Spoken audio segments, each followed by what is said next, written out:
Hello and welcome to AstroPsych. What's it be? Today is June 14th, 2026. It's 5:13 p.m. and I am recording out of the Lynchburg, Virginia surrounding area. And I wanted to talk today for a few moments just about this new moon in Gemini that is appearing for us this evening at 10:54 p.m. Eastern Daylight Time.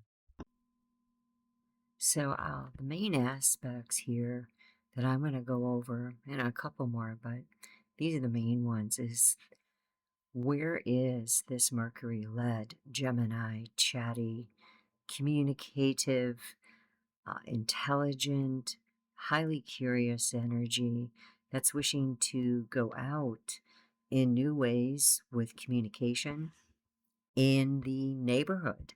This is local travel where we're zipping around town during the day, ties into that sixth house, also led by Mercury, of daily activities. So the third and the sixth both rule Mercury. So it's very important that we just pull this in for a moment, where you have Lord Mercury inside of Cancer.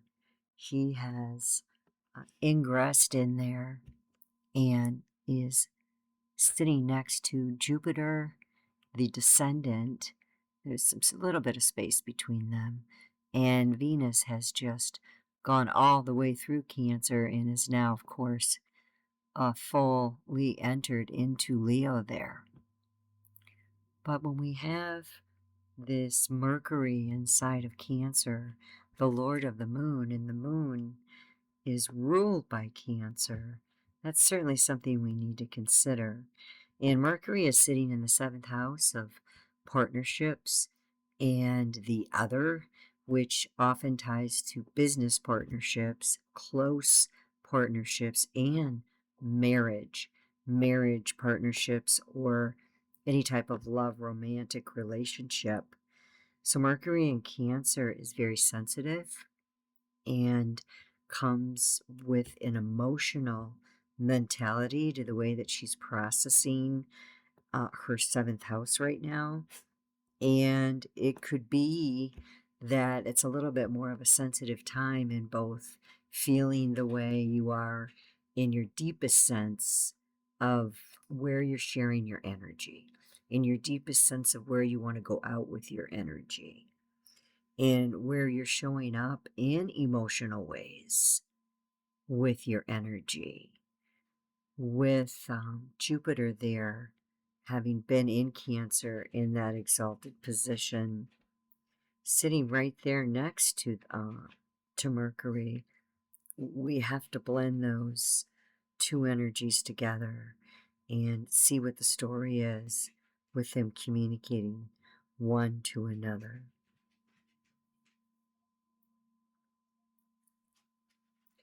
Mercury is approaching Jupiter, and Mercury moves really fast.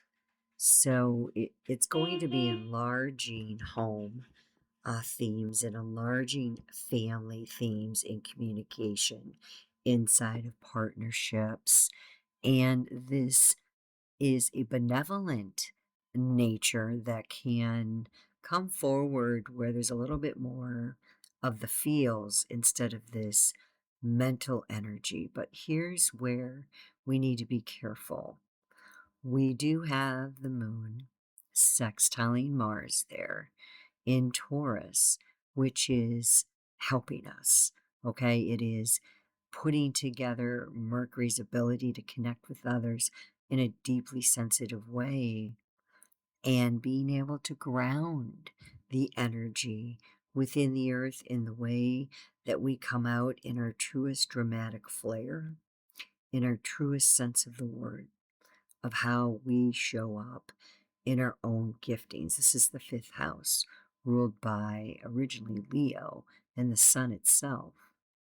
But pinned in between there, you see, is the fifth from the sixth and the sixth from the seventh. And those houses don't have anything in common, meaning Gemini doesn't go very well with water And Gemini doesn't go very well with Earth. They work a little bit more harder in their expression. So it's important to remember that there's a tension here that could be formed, and the energy could be moving out very quickly with Mars involved here. Now, Taurus wants to fix and hold it, but Cancer directs and Cancer leads and is a cardinal energy.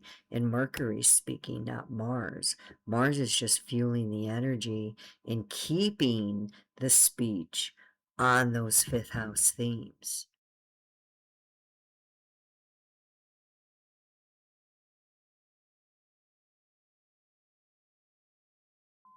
So this is from Astrograph. This is a application you can use for planetary astrology and looking at placements. And it says in this app, Nessus was discovered in 1993 on the 26th of April, named after another prominent centaur from Greek mythology. It is the third in the astrological class Centaur, referring to several of these small objects with eccentric orbits found beyond the orbit of Saturn. Nessus has an orbital period of 122 and a half years, just as the orbit of Chiron links Saturn and Uranus, and that of Pholus links Saturn and Neptune. The orbit of Nessus links Saturn with Pluto. So let me just pause and say this here. Those are two of the biggest malefics along with Mars. So when you start dealing with Saturn holding Pluto, you automatically have you already have transformational themes with Pluto. You already have discipline in holding with Saturn. And when you combine them together, these can be very, very deep lessons that transform the psyche related to the themes of Nessus. So the mythology here of Nessus partakes of some of the same elements as the other centaur stories, including a painful death. So Hercules was again involved. He was involved with Chiron, if you recall, the wounded healer Chiron, where he was shot by Hercules in accident with the poisoned arrow from the Hydra and yada yada. When Nessus was ferrying Hercules' bride, Denaria, across a river, Nessus tried to her, and so Hercules shot him through the heart with a poisoned arrow. Although dying, Nessus wreaked revenge on Hercules by giving some of the poison mixed with his blood and semen to Denaria with the instruction that she should give it to her husband if she ever suspected him to be unfaithful, and that it would keep him honest. She did as she was told, but instead, Hercules died in great pain. The element of revenge and painful transformation are therefore part of this planetoid's astrological symbolism. When strongly placed, Nessus symbolizes the difficult transition between decisions and responsibility that might lead to death or violent change. His position by house and sign and by planetary connection is likely to indicate where we may need to understand more of our dark side and where our old wounds can come up for healing and renewal.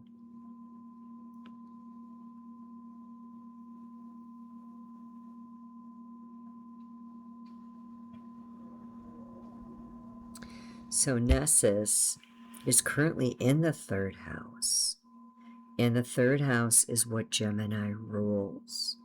So Nessus is speaking in Gemini's house, having a conversation here of a very, very serious matter of life and death. So you could have conversations coming to you that had long been hidden, long been under transformation, not talked about because Pluto is in retrograde. Remember, the other lord of Nessus is Pluto. Pluto is in retrograde and Saturn is in Aries. So the lords of Nessus are in very courageous Aries, wanting to move out in this conversation.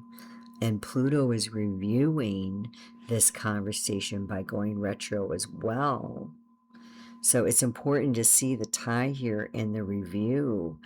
And obviously it's hopefully, not related to an actual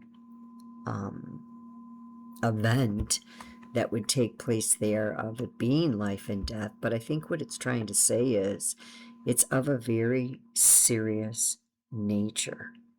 A very serious nature. Now, Mercury's shooting in a trine up there to the midheaven when he sits in the 7th. So, we have to take a look at how this is behaving. And this is going to activate Mercury even more as it's sitting and getting seen by the public in a very big way. There's other players here besides just two people. Even though Mercury's occurring in the 7th, this Jupiter is there making things large. So this is something that possibly could be seen in a big way by other people. And it's going to allow you to communicate and give you quick thoughts of a very heartfelt nature. Like you're going to be able to tap that heart chakra and what's really important to your creativity, sacral chakra, which is what Cancer rules. And because the Lord is strongly seated there in Cancer, in that 7th house, we have to bring these themes in, and there could be some professional.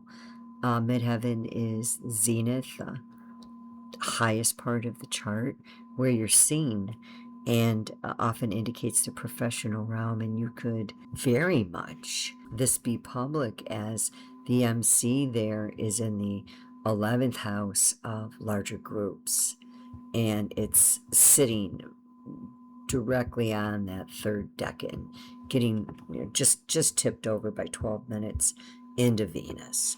So Venus ties us back over to that Mars, that Taurus is ruling, and that's sextiling Mercury. So we see this tie here between the sextile and the 11th house a little bit, and pulling in this energy of this being very, very public in some way. I want to mention also, and it's not showing the asteroid here, but Juno is sitting right next to Pluto, not also in retrograde, going back to Pluto, and Juno represents the asteroid of partnerships, specifically marriage partnerships or people who are united, and it's in the 2nd house of money.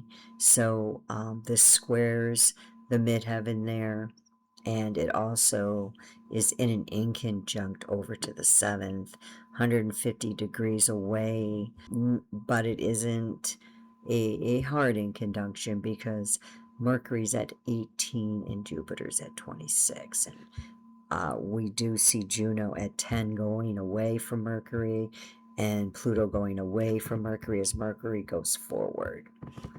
So certainly important to see what happens as of this new moon in Gemini tonight, and the opportunity that lays there for you to be able to really, really express some things that have been on your mind regarding 6th house themes. And for the Lynchburg area, Eastern Daylight Time, that's where this is occurring. So being of service and caring for others can be emotionally satisfying for you right now. It's something to turn towards with this new moon in Gemini, and beginning to care for others and beginning to serve humanity with the way that we move our energies out on a daily basis.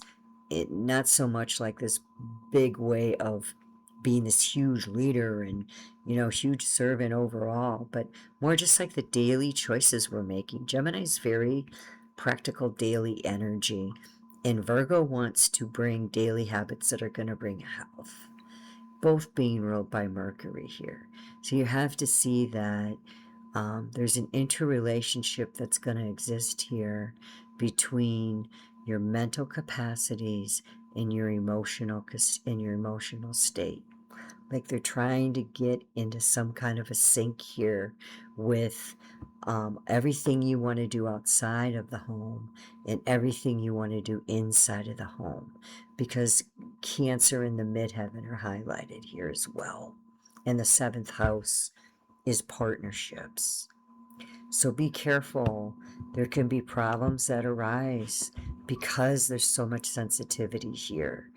And this also can bring in bouts of hypochondria, because whenever you bring the moon into Virgo and the moon into the sixth, the moon is being asked to move in a way that Virgo is challenged to move in, because Virgo is ruled by Mercury. And it wants to stay in these spaces where it's more logical. And when it moves into these other spaces, and it's going to absolutely be asked to do that, it can be challenging for that sixth house to do that. So tread lightly. If you do have communications that are of a family, career, conversation, just go light. This energy is going to move really fast. The nodes are squaring. Let me close on that. The north node is, of course, collectively where we're being asked to point our North Star and form associations with it there in Pisces, with people who share similar inner, intuitive, instinctual, deeply knowing understandings and beliefs. And this is more of a spiritual nature, not of a lower vibrational earth. This is Pisces. This is the fish. This is mutability. This is exchange of high spiritual values, spiritual insights that are important to you. And with the node in Pisces, remember this is Rahu, and it can be insatiable, meaning it just can really, really go after something and not stop, because it's the head and it just eats, and it just keeps going out with other people, being out with other people, expressing your energy out everywhere. It's this dispersion of energy that is occurring with the North Node in Pisces. And the node is in some very stressful angle where it is square there with Uranus. And of course, Uranus is ruling Aquarius, that Pluto in retrograde, and it rules that 11th house where that MC is sitting in Scorpio. And there is Pluto ruling the 11th house with Scorpio there and Mars. So another tie-in here, 90-degree square. This is going to be people that are like, look, I really just want to be with my people that only fit me, are unconventional, are very original, are very innovative, are very different, and we're all going to flock together and exchange a variety of information in a variety of associations. Gemini's all over the place. It travels. And be inclined to make and break. Uranus is sudden events of shock and awe, of that revolutionary energy, and it can break contacts suddenly, unexpectedly.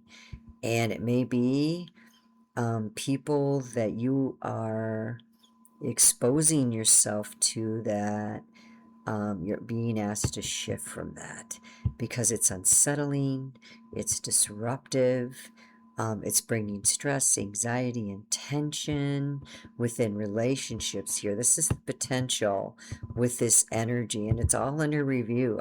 We've got Uranus in Gemini, strongly looking at how this revolutionary energy is coming out in the world. It's sitting there at 2 degrees. So the moon and the sun both went through there being coated with this Uranian energy.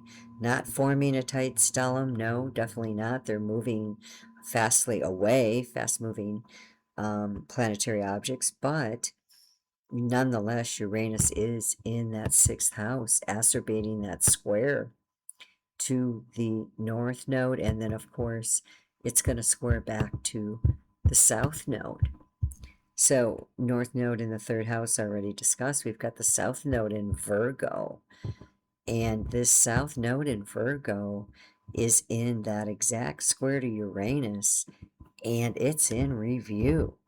And the node is in the 9th house for the south node, which is key to, which is that which collectively we're being asked to change and reassimilate and drop some things that aren't healthy and move forward only with what has been cleaned up, balanced, integrated, and can be served in a higher vibration this lifetime. I'm going to read the Sabian symbol for this south node at 2 degrees because I think that this will be affecting Virgos. Virgo and Gemini here are in a square, and this is an ouch. So the revised Sabian symbol for 3rd degree of Virgo, where that south node is sitting, remember, Sabian symbols round up. The 216 becomes a 3. On a trek up a mountain, a husband and wife come to a branching of the path and stop to argue about which way to go. Over them, unseen, hovers a shining angel. Finding a soulmate, someone who is traveling the same spiritual path, orienting oneself to the divine or angelic side of one's partner, balancing the sexual and spiritual sides of a relationship. And I pause to say this really ties into Black Moon Lilith reviewing her sexual energy in the way that she's kind of gone rogue with it and really expressed it in a way that I think has become unbalanced.